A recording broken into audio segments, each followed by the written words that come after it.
Hello and welcome back to HardReset.Info. In this video, I will show you how to fix your screen rotation not working on REALME P3. Let's begin.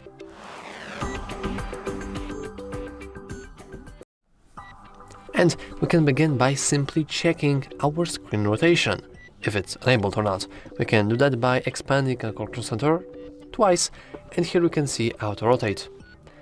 It is currently disabled, which means that if you would go to an application that supports both modes, for example a calculator, and if you would pick up a phone and try to rotate it, nothing will happen except a little icon appears. If we click it, we can manually rotate it clockwise or counterclockwise, depends on how you really spin your phone.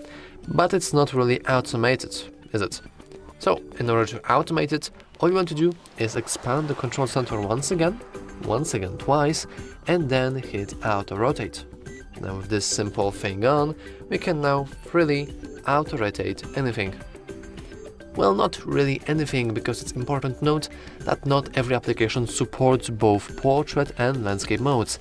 It's most common in games, when, for example, Clash Royale only works in portrait mode, while Call of Duty Mobile and Genshin Impact and all of that only works in the landscape mode.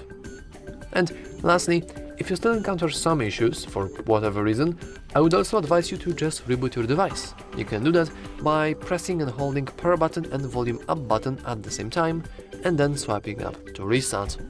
I know that this may seem kind of silly, but trust me, it does really help. Whenever you reboot your device, you're not only rebooting the software but hardware as well, including gyroscopes, which are directly responsible for, you guessed it, screen rotation feature. So if you have any issues with that, a little reset should help. And also it's just a nice practice to reboot your phone from time to time.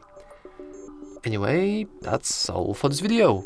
If you found it useful, make sure to leave a like, subscribe, and as always, thanks for watching.